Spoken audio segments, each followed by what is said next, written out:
Good morning বন্ধুরা, welcome back to my channel আড্ডা with রূপালী। তো আশা করি আপনারা সবাই ভালো আছেন, সুস্থ আছেন। আমি মোটামুটি আছি আর কি, খুব একটা সুস্থ নেই। আর এখন আমি আর আমার হাজব্যান্ড মিলে বেরিয়ে পড়েছি ডাক্তার দেখাতে। আর এটা হচ্ছে মঙ্গলবারের ভিডিও, আর আমি ভয়েস ওভারটা দিচ্ছি হচ্ছে বুধবারে। তো মঙ্গলবারে গিয়েছিলাম ডাক্তার দেখাতে। তো 2 দিন আগেও আমি একজন ডাক্তারকে দেখিয়েছিলাম। তো সেই ডাক্তারে ঠিক স্যাটিসফাই হতে পারছি না, শরীরটা কিছুতেই ঠিক হচ্ছে না।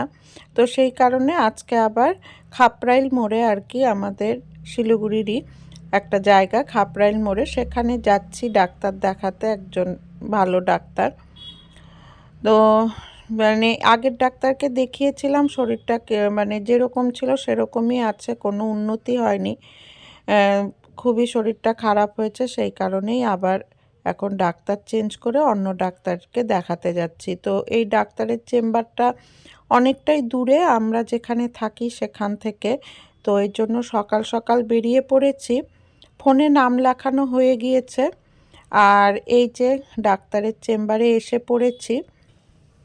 তো ফোনে নাম লেখানো হলেও এসে জানতে পারলাম যে পেশেন্ট যদি প্রেজেন্ট না থাকে তাহলে ওরা নামটা কনফার্ম করে না। তো এসে নামটা কনফার্ম করলাম, আর আমার নাম পড়েছে হচ্ছে 31 নম্বরে। তো অনেকক্ষণই বসতে লাগবে। আর এই যে এখানে আমরা ওয়েট করছি, আমি আর হাজব্যান্ড মিলে। আরও অনেক পেশেন্ট বসে আছে, আমার আগে 30 জন পেশেন্ট আছে, ভাবতেই পারছেন কতটা ভিড়। আর এই যে সবাই ওয়েট করছে। তো সে যাই হোক। আর এখন এই যে প্রায় সন্ধ্যা লেগে গিয়েছে, এখন বাজে 6টা, জানি না কখন আমার টার্ন আসবে।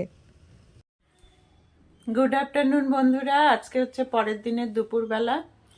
কালকে ডাক্তার দেখিয়ে আস্তে আস্তে অনেকটাই দেরি হয়ে গিয়েছিল, 7টা বেজে গিয়েছিল। এই কারণে কালকে আর আসতে পারিনি ক্যামেরার সামনে। আর শরীরটাও প্রচণ্ড খারাপ লাগছিল, ভালো লাগছিল না। সেই 10টার সময় বেরিয়েছি আর ঘরে ঢুকেছি 7টায়। মানে ডাক্তার দেখানো কি যে ঝুঁকি, মানে সবাই জানে সেটা। সে মানে ডাক্তার দেখাতে গেলে মনে হয় কি সুস্থ লোকও অসুস্থ হয়ে যাবে, এত মানে পেশেন্টের ভিড়। আর ভাবি যে কত লোক অসুস্থ এই দুনিয়াতে, ডাক্তার দেখাতে গেলে সেটা বোঝা যায়। সে যাই হোক, আজকে সকাল থেকে সেরকম আমি কোনো ভিডিও করিনি, কালকের ব্লগটাও শেষ করতে পারিনি। তো সেই কারণে ভাবলাম যে বন্ধুদের সামনে এসে ব্লগটা শেষ করি।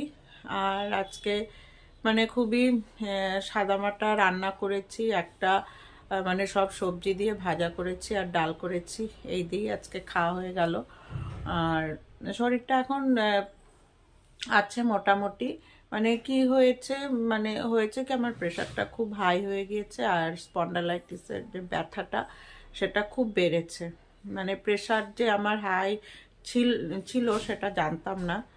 আগে যতবারই মেপেছি আর কি, প্রেশারটা আমার লোই থাকতো।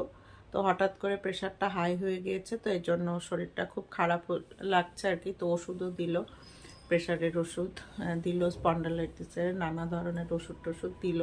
মানে প্রচণ্ড পিঠে কাঁধে টাধে গোটা শরীরে ব্যথা আর কি। মানে স্পন্ডালাইটিসটা একদম ছড়িয়ে গিয়েছে, ডাক্তার যা বলল, মানে সিভিয়ার হয়ে গিয়েছে স্পন্ডালাইটিসটা। যাই হোক, একটু সাবধানে থাকতে লাগবে। তো কিছুদিন সাবধানে থাকলেই আশা করছি সুস্থ হয়ে উঠব।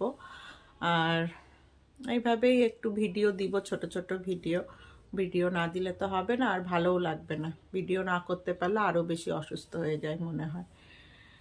তো বন্ধুরা, এইটুকুই বলার ছিল। তো শুধু অসুস্থ অসুস্থ বলছি, কি হয়েছে বন্ধুদেরকে জানাইনি, সেই কারণেই জানালাম আর কি।